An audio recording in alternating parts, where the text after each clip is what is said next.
नमस्कार दोस्तों, नर्सिंग के इस यूट्यूब चैनल पर आप सभी का स्वागत है। आज के वीडियो में हम लोग पढ़ने वाले हैं कम्युनिटी हेल्थ नर्सिंग का कम्युनिकेबल डिजीज। इस वीडियो में हम लोग वन शॉट जानेंगे कम्युनिकेबल डिजीज जितना भी है, हम लोग जानेंगे कम्युनिकेबल डिजीज से रिलेटेड जितना भी इम्पोर्टेंट्स पॉइंट्स है, जैसे कि डिजीज़ का कॉजेटिव एजेंट क्या होता है, उसका इंक्यूबेशन पीरियड कितना होता है, मोड ऑफ ट्रांसमिशन क्या आता है, और उस डिजीज से रिलेटेड या फिर बता दें कि डायग्नोसिस में कुछ भी इम्पोर्टेंट्स पॉइंट हो या फिर मैनेजमेंट में इम्पोर्टेंट्स पॉइंट्स है, ये सभी चीज़ें जानेंगे हम लोग इस वीडियो में। कम्युनिकेबल डिजीज़ हम लोग पढ़ेंगे। सबसे पहले डिजीज़ पढ़ेंगे चिकन पॉक्स। फर्स्ट डिजीज़ क्या लिखेंगे? Chicken pox.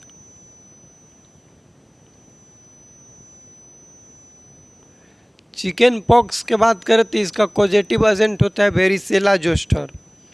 क्या होता है? Varicella zoster. तो लिख लीजिएगा कॉजेटिव एजेंट। कॉजेटिव एजेंट क्या होता है?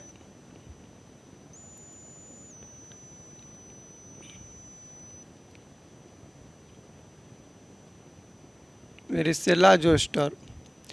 इसका इंक्यूबेशन पीरियड आईपी का मतलब इंक्यूबेशन पीरियड होता है 14 से 16 दिन। ठीक। मोड ऑफ ट्रांसमिशन इसका होता है ड्रॉपलेट। मोड ऑफ ट्रांसमिशन होता है ड्रॉपलेट।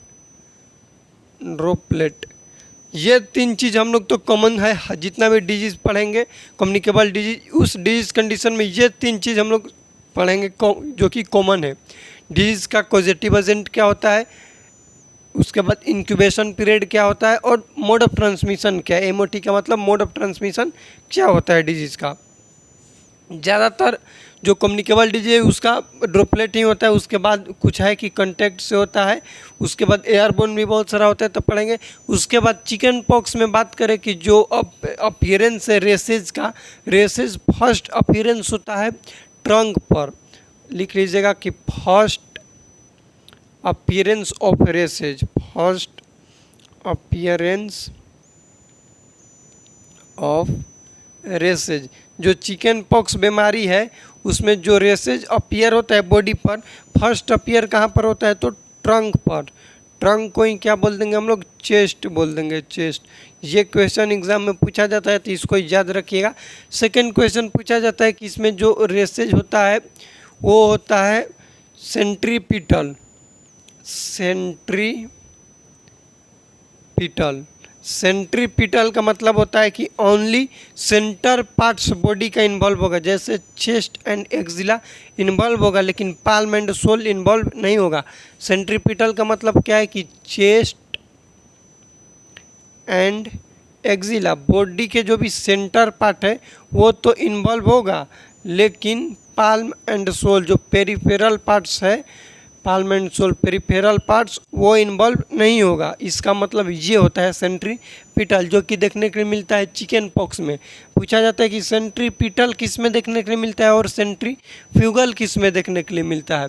इसमें एक और चीज़ इंपॉर्टेंट से बस याद रखिएगा, इसमें होता है प्लियोमॉर्फिज्म। प्लियोमॉर्फिज्म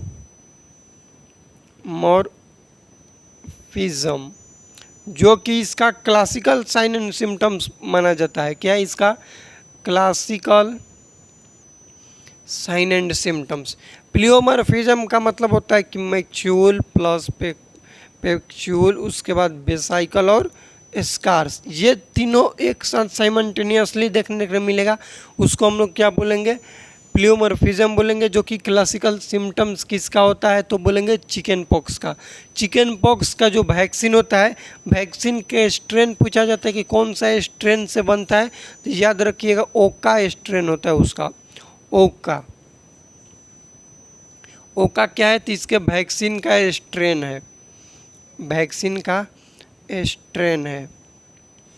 बस इतना हम लोग पढ़ेंगे। इम्पोर्टेंट्स पॉइंट्स है, डिटेल में पढ़ना चाहते हैं तो चैनल पर जाकर चैनल के प्लेलिस्ट में जाइएगा तो कम्युनिटी हेल्थ नर्सिंग से मिलेगा, वहाँ पर डिटेल में बताए हैं। इस वीडियो में हम लोग शॉर्ट्स पढ़ेंगे, जितना भी इम्पोर्टेंट्स पॉइंट है डिजीज से रिलेटेड वो चीज़ें ही सिर्फ हम लोग पढ़ेंगे। फर्स्ट जान गए चिकन पॉक्स के बारे में। कॉजेटिव एजेंट होता है वेरिसेला जोस्टर। इंक्यूबेशन पीरियड होता है 14 से 16 दिन। मोड ऑफ ट्रांसमिशन होता है ड्रॉपलेट। इसमें फर्स्ट अपीयरेंस जो रेसेज होता है ट्रंक पर होता है। सेंट्रीपिटल इसमें देखने को मिलता है, प्लियोमॉर्फिज्म होता है। इसका जो वैक्सीन होता है उसका स्ट्रेन होता है ओका स्ट्रेन। हम लोग का फर्स्ट डिजीज हो गया चिकन पॉक्स। सेकेंड अब जानेंगे स्मॉल पॉक्स के बारे में। सेकेंड जानेंगे small pox. Small pox, small pox जो होते हैं वेरियोला वायरस ले। किससे होता है? Variola virus. कॉजेटिव एजेंट लिख लीजिएगा।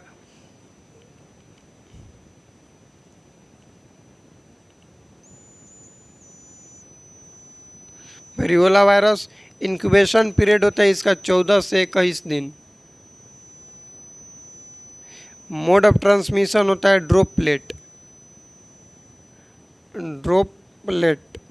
3 चीज़ तो कॉमन है जो कि हम लोग पढ़ेंगे। उसके बाद हम लोग को ये जानना है कि जो स्मॉल पॉक्स डिजीज है ये हम लोग के वर्ल्ड से इरेडिकेट हो गया है। ठीक, वर्ल्ड से इरेडिकेट हो गया तो उससे रिलेटेड पूछा जाता है कि इसका लास्ट केस कब आया था। इसमें एक, हाँ, इसमें जो बताया ना सेंट्रीपिटल, इसमें देखने को मिलता है सेंट्रीफ्यूगल। लिख लीजिएगा सेंट्रीफ्यूगल।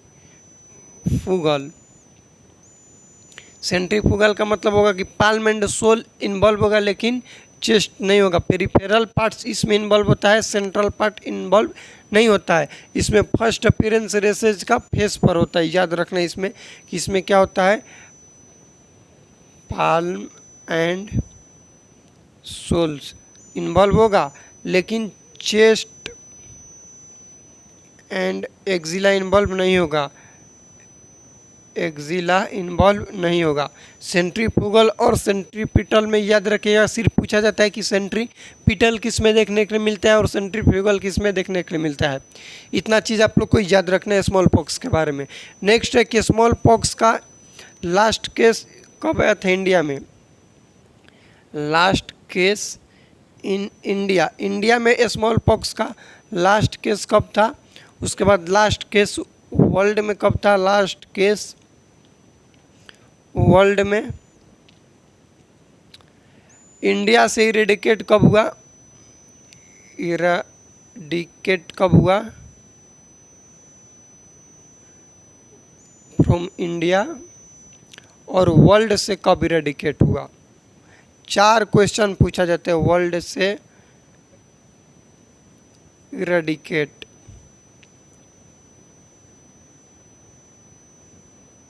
इंडिया में लास्ट केस इसका था 1975। कहाँ पे? तो बिहार में ही। बिहार में इसका लास्ट केस था 1975 में। वर्ल्ड में लास्ट केस था 1977 में, और इंडिया तब तक इरेडिकेट कर दिया था। 1977 में इरेडिकेट कर दिया था।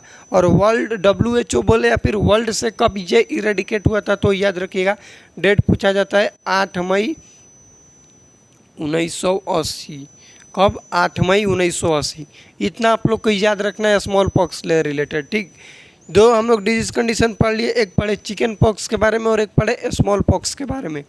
चिकन पॉक्स में याद रखिएगा कि सेंट्रीपिटल देखने को मिलता है। ये क्यों रिपीट कर रहे हैं? क्योंकि ये क्वेश्चन पूछा जाता है कि सेंट्रीपिटल किस में देखने को मिलता है और सेंट्रीफ्यूगल किस में देखने को मिलता है। सेंट्रीपिटल का मतलब क्या होता है, सेंट्रीफ्यूगल का मतलब क्या होता है।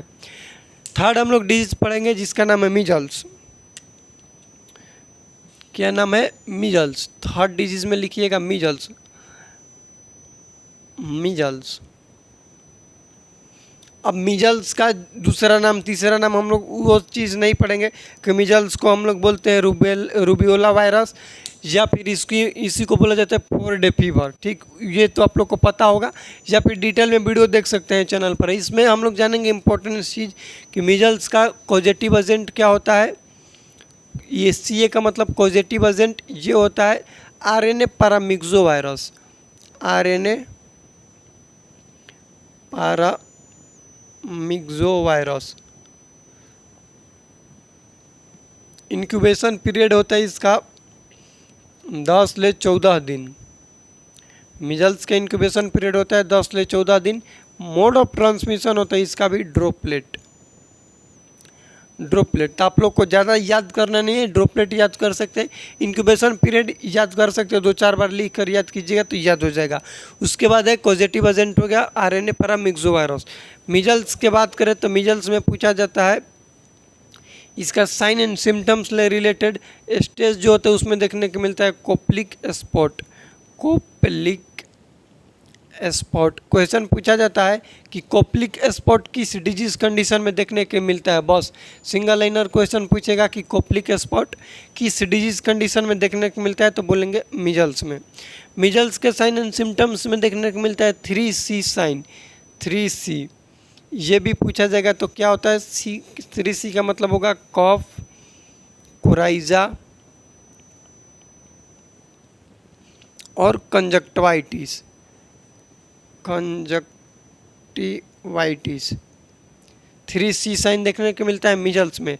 उसके बाद क्वेश्चन पूछा जाता है कि कोई भी पर्सन को मिजल्स बीमारी है तो उसका जो रेसेज अपीयरेंस होगा, फर्स्ट रेसेज कहाँ पर अपीयर होता है, तो ये क्वेश्चन पूछा जाएगा कि फर्स्ट रेसेज कहाँ पर अपीयर होगा। फर्स्ट रेसेज अपीयर,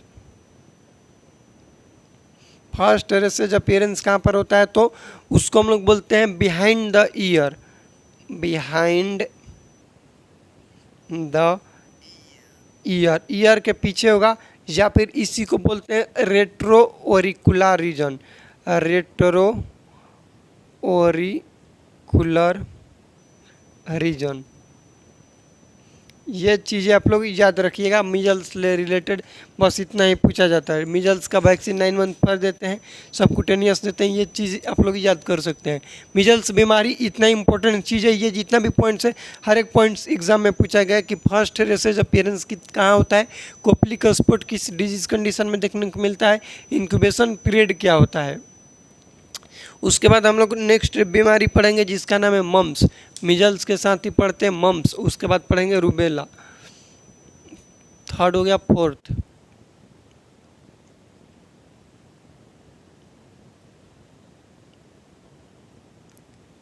मम्स को हम लोग बोलते हैं रूबुला वायरस। रूबुला वायरस या फिर इसी को बोलते हैं पैरोटाइटिस। पैरोटिड जो ग्लैंड होता है, सलाइवरी ग्लैंड, उसमें इन्फ्लामेशन हो जाना उसको बोलते हैं पैरोटाइटिस। मिजल्स में लिख लीजिएगा इसका कॉम्प्लिकेशन।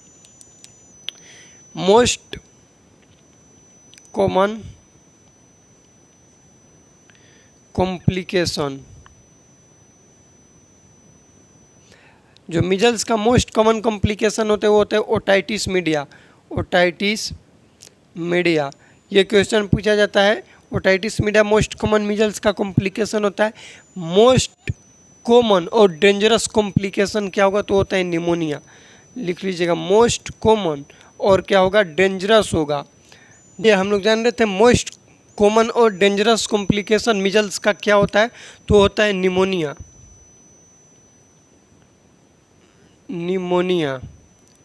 और एक और क्वेश्चन पूछा जाता है कि मोस्ट रेयर कॉम्प्लिकेशन इसका क्या होता है। Rare complication, most rare complication होता है SSPE। SSPE का फुल फॉर्म लिख लीजिएगा subacute sclero pan encephalitis. Subacute sclerosing panencephalitis. Subacute sclerosing पान एन्सेफेलाइटिस, ये होता है SSPE का फुल फॉर्म, जो कि मोस्ट रेयर कॉम्प्लिकेशन होता है किसका, तो मिजल्स का। हम लोग जानेंगे अब मम्स के बारे में। मम्स का पॉजिटिव एजेंट होता है मिक्सो वायरस। मिजल्स का पैरामिक्सो था, इसका होता है मिक्सो, याद रखिएगा मिक्सो वायरस। इंक्यूबेशन पीरियड इसका, और बात करें कि इसका मम्स का और स्मॉल पॉक्स का सेम होता है 14 से 21 दिन। ठीक, उसके बाद होता है मोड ऑफ ट्रांसमिशन ड्रॉपलेट। इतना क्लियर है। नेक्स्ट हम लोग जानेंगे इसके बारे में कि जो मम्स होता है इसका कॉम्प्लिकेशन क्या देखने को मिलता है। कॉम्प्लिकेशन, मोस्ट कॉमन कॉम्प्लिकेशन जो होता है, मोस्ट कॉमन वो होता है aseptic meningitis. Aseptic meningitis, meningitis. Most common complication, एक क्वेश्चन पूछा जाता है कि मोस्ट कॉमन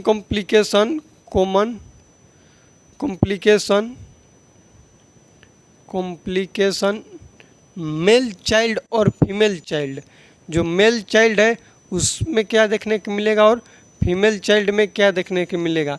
मेल चाइल्ड में करा देता है ओर्चाइटिस और फीमेल चाइल्ड में कराता है उपेराइटिस। ओर्चाइटिस का मतलब होता है कि इन्फ्लेमेशन हो जाता है टेस्टिस में इन्फ्लेमेशन हो जाएगा, और ओवरी में वो इन्फ्लेमेशन होगा, उसको हम लोग बोलते हैं उपेराइटिस, जो कि मीजल्स का कॉम्प्लिकेशन है। तो एग्जाम में क्वेश्चन यदि ऑप्शन में दे कि ऐसा कौन सा बीमारी है जो स्टेरिलिटी इनफर्टिलिटी करा सकता है मेल चाइल्ड या फिर फीमेल चाइल्ड में, तो जो बीमारी को हम लोग क्या बोलेंगे, मीजल्स। क्यों करेंगे, क्योंकि यहाँ पर देख लीजिए उसका कॉम्प्लिकेशन है, करा देता है। ये हो गया हम लोग का मम्स के बारे में हो गया। मम्स के पॉजिटिव एजेंट होता है मिक्सोवायरस, इंक्यूबेशन पीरियड होता है 14 से 21 दिन, मोड ऑफ ट्रांसमिशन होता है ड्रॉपलेट। कॉम्प्लिकेशन मोस्ट कॉमन पूछा जाएगा कि क्या है, तो बोलेंगे एसेप्टिक मेनिंजाइटिस। मम्स का पूछेगा कि क्या है मेल चाइल्ड में कॉम्प्लिकेशन क्या है या फिर फीमेल चाइल्ड, और स्पेशल मार्क देकर पूछेगा तो बताएंगे कि मेल चाइल्ड में तो ओर्चाइटिस होता है, जिसका मतलब होता है कि इन्फ्लेमेशन हो जाएगा टेस्टिकल्स में, और फीमेल चाइल्ड में उपेराइटिस होता है, जिसका मतलब होता है कि इन्फ्लेमेशन किस में हो जाएगा, तो उसके ओवरी में हो जाएगा। ये हो गया हम लोग का 4 डिजीज। इसका एक स्क्रीनशॉट लीजिए। नेक्स्ट हम लोग पढ़ेंगे इस वीडियो में जितना भी कम्युनिकेबल डिजीज है उसके बारे में। चलिए हम लोग 4 डिजीज पढ़ लिए थे। मीजल्स मम्स के बारे में पढ़े थे, स्मॉल पॉक्स और चिकन पॉक्स के बारे में पढ़ लिए। अब हम लोग जानेंगे रूबेला वायरस के बारे में। नेक्स्ट डिजीज लिखिएगा 5 नंबर डिजीज लिखिएगा रूबेला वायरस के बारे में हम लोग जानेंगे। इसका जो पॉजिटिव एजेंट होता है वो होता है रूबेला टोगो वायरस। याद रखिएगा पॉजिटिव एजेंट जो होता है वो होता है rubella Togo virus. Incubation period इसका जो होता है 14 से 21 दिन। ठीक, उसके बाद इसमें हम लोग याद रखेंगे मोड ऑफ ट्रांसमिशन। ध्यान से देना, जो रूबेला है ये ड्रॉपलेट से भी होता है और कांटेक्ट स्किन से भी होगा, ड्यूरिंग प्रेगनेंसी टाइम में भी हो सकता है। याद रखना, ड्रॉपलेट से भी होगा, contact with non intact skin,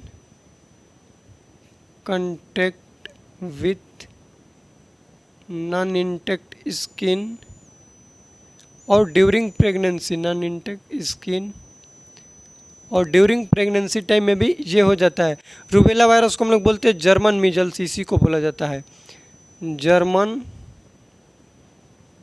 measles बोलते हैं, इसी को याद रखिएगा। रूबेला वायरस का जो वैक्सीन है वो प्रेगनेंसी में कंट्राइंडिकेटेड होता है। याद रखिएगा, जो रूबेला वायरस का वैक्सीन हो प्रेगनेंसी में कंट्राइंडिकेटेड होता है। प्रेगनेंसी में कंट्राइंडिकेटेड, वैसे तो सभी लाइव वैक्सीन होता है, लेकिन रूबेला वायरस बहुत डेंजर होता है, हार्मफुल होता है। फर्स्ट ट्राइमेस्टर में ये अफेक्ट करता है, तो इसको भी याद रखिएगा। फिटस को कब अफेक्ट कर सकता है, तो इसका टाइम ड्यूरेशन है 5 से लेकर 12 वीक तक फिटस डैमेज कर सकता है रूबेला वायरस फर्स्ट ट्राइमेस्टर में, इसको याद रखिएगा।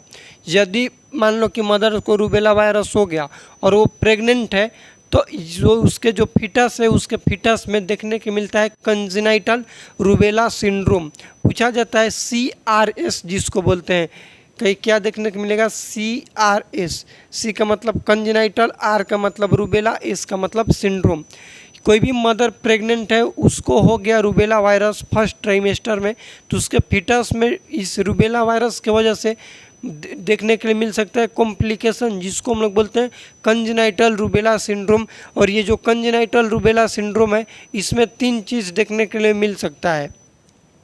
फर्स्ट मिल सकता है कैटेरेक्ट हो सकता है, कंजेनाइटल कैटेरेक्ट जिसमें रेड रिफ्लेक्ट आई हम लोग चेक करते हैं, रेड टॉर्च मारेंगे, यदि उसको कैटरेक्ट होगा तो उसका आई नहीं चमकेगा, और कैटरेक्ट नहीं होगा, एब्सेंट है तो आई चमकेगा, रेड रिफ्लेक्ट करेगा, उसका आँख रेड चमकेगा, उसको हम लोग बोलते हैं रेड रिफ्लेक्ट आई।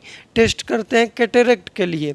नेक्स्ट है PDA, पेटेंट डक्टस आर्टरियोसिस हो सकता है, जो कि एसाइनोटिक हार्ट डिजीज है।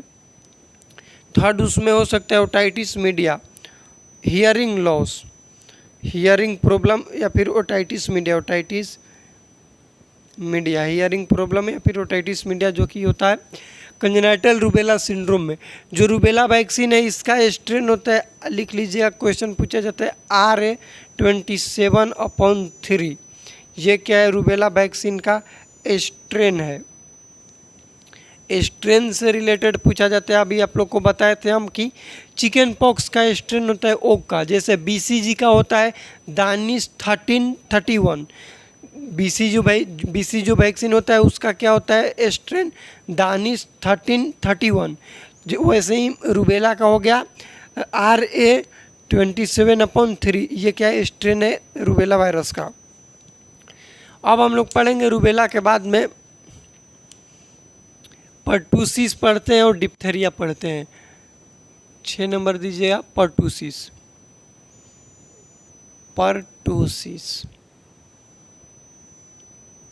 पर्टूसिस पढ़ेंगे, डिप्थेरिया पढ़ेंगे, लिख देते हैं सब, नहीं तो भूल जाएंगे कौन कौन सा पढ़ना है।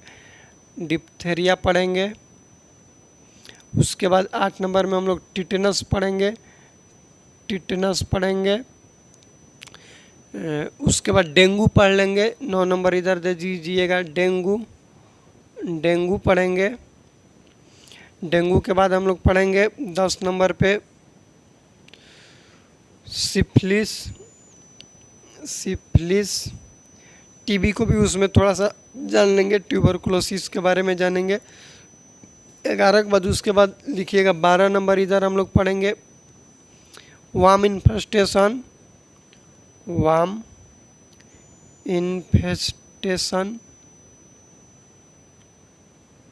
ये चीज़ें हम लोग पढ़ेंगे। चलिए हम लोग जानते हैं पर्टूसिस के बारे में। जो पर्टूसिस बीमारी है ये होता है बॉर्डीटेला पर्टूसिस नाम के जो बैक्टीरिया है, बैक्टीरियल डिजीज, उससे होता है। इसमें ज़्यादा हम लोग चीज़ नहीं पढ़ेंगे। पर्टूसिस जो है इसमें पढ़ेंगे कि इसका इंक्यूबेशन पीरियड क्या होता है, मोड ऑफ ट्रांसमिशन क्या होता है, कॉम्प्लिकेशन, बस। तो लिख लीजिएगा पहले कॉजेटिव एजेंट। पर्टूसिस का कॉजेटिव एजेंट होता है बॉर्डीटेला पर्टूसिस, बॉर्डीटेला पर्टूसिस। इंक्यूबेशन पीरियड होता है 7 से 14 दिन, ठीक। मोड ऑफ ट्रांसमिशन जो है ड्रॉपलेट पूछा जाता है। मोस्ट कॉमन कॉम्प्लिकेशन होता है इसका ब्रोंकोनिमोनिया, बस इसी को आप लोग याद रखिएगा। मोस्ट कॉमन, सी का मतलब मोस्ट कॉमन कॉम्प्लिकेशन होता है ब्रोंकोनिमोनिया,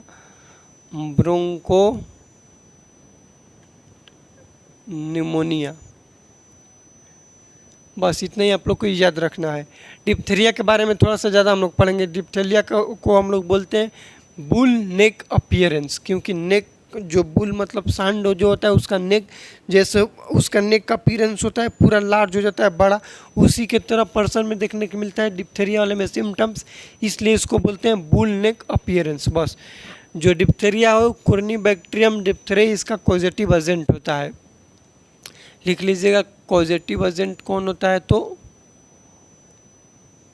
कोर्नीबैक्टीरियम डिप्थेराई।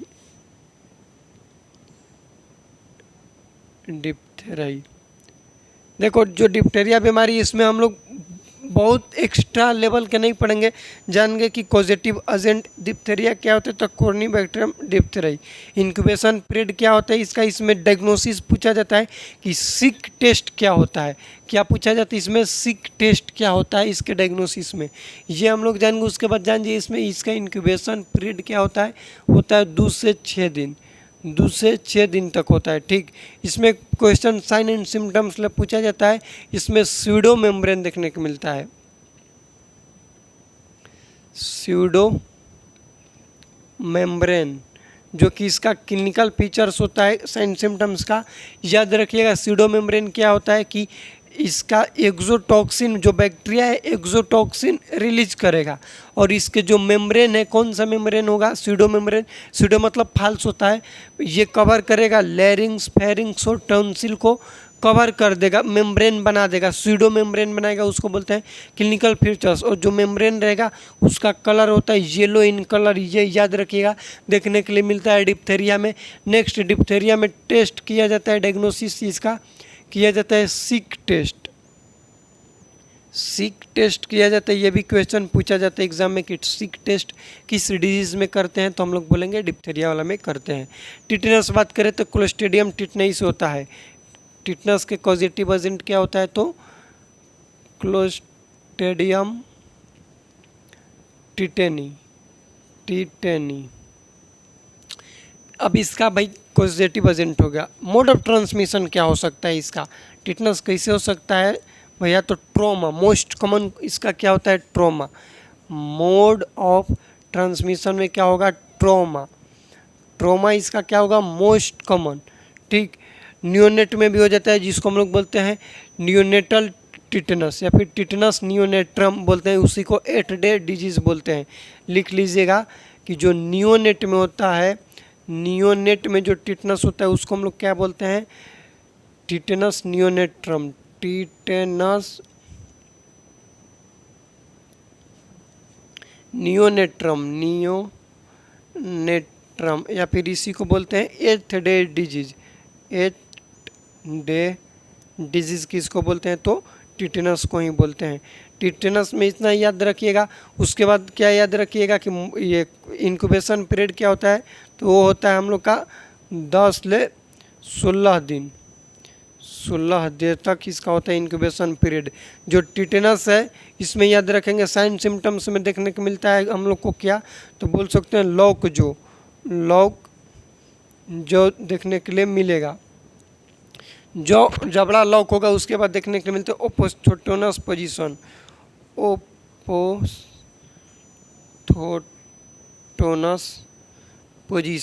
ओपोस्थोटोनस पोजीशन का मतलब कि धनुष टंकार जिस तरह के इसे कर्व्ड धनुष रहता है, उसके वजह से उसी के जैसा पर्सन का बॉडी हो जाएगा, उसको बोलते हैं ओपोस्थोटोनस पोजीशन।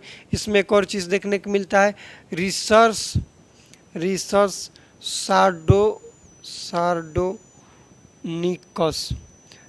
सार्डोनिकस, ये 3 चीज़ आप लोग याद रखिएगा। ओपोस्थोटोनस पोजीशन क्या होता है, जिसको हम लोग क्या बोल देंगे कि जो धनुष के आकार का हो जाएगा उसको बोलते हैं ओपोस्थोटोनस पोजीशन। उसके बाद हम लोग इसमें क्या जानेंगे लॉक जो देखने को मिलता है, लॉक जो को ट्रिस्मस बोलते हैं। ठीक, ट्रिस्मस किसको बोलते हैं, लॉक जो को, इसको याद रखिएगा, लॉक जो को हम लोग बोलते हैं ट्रिस्मस। लॉक जो को क्या बोलते हैं, तो ट्रिस्मस। इसका इंक्यूबेशन पीरियड जो है ये होता है 6 से 10 दिन, 6 से 10 दिन, ये याद रखिएगा। डेंगू का इंक्यूबेशन पीरियड होता है 4 से 6 डे, 4 से 6 डे डेंगू का इंक्यूबेशन पीरियड होता है।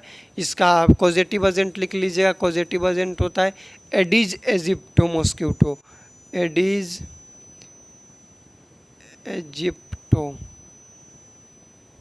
मॉस्क्यूटो इसका पॉजिटिव एजेंट होता है। डेंगू शॉक सिंड्रोम देखने को मिलता है उस पर्सन में जिसमें सीरियस कॉम्प्लिकेशन हो जाएगा डेंगू वायरस ले रिलेटेड। सिफिलिस का पॉजिटिव एजेंट लिख लीजिए, ज़्यादा डिजीज़ में पॉजिटिव एजेंट ही पूछा जाता है, तो इसका होता है ट्रिपोनोमा प्लेडियम,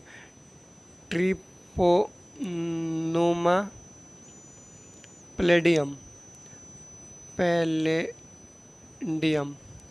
इंक्यूबेशन पीरियड इसका होता है 9 से 90 डे, 9 दिन से लेकर 90 दिन होता है। ठीक, उसके बाद मोड ऑफ ट्रांसमिशन इसका सेक्सुअली ट्रांसमिटेड डिजीज है, STD है, सेक्सुअली ट्रांसमिटेड डिजीज। टीबी की बात करें, ट्यूबरकुलोसिस का तो आप लोग जानते ही हैं कि पॉजिटिव एजेंट क्या होता है, माइकोबैक्टीरियम ट्यूबरकुलोसिस होता है, ड्रॉपलेट भी होता है, एयरबोर्न भी होता है ट्यूबरकुलोसिस। इसमें मल्टी ड्रग थेरेपी पढ़ते हैं। एक लेप्रोसी लिख लीजिएगा, लेप्रोसी हम लोग पढ़ेंगे। वार्म इन्फेस्टेशन पर हम स्पेशल वीडियो बनाए हैं, तो चैनल पर आप लोग जाकर देख लीजिएगा। इस वीडियो में वार्म इन्फेस्टेशन को रहने देते हैं, बता देते हैं लेप्रोसी के बारे में। लेप्रोसी का दूसरा नाम होता है हैंसन डिजीज या फिर सोशल स्टिग्मा, इसी को बोला जाता है, ये याद रखिएगा। लेप्रोसी का जो पॉजिटिव एजेंट होता है माइकोबैक्टीरियम लेप्राई होता है। क्या होता है? माइकोबैक्टीरियम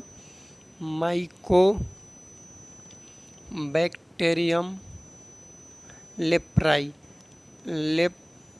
होता है।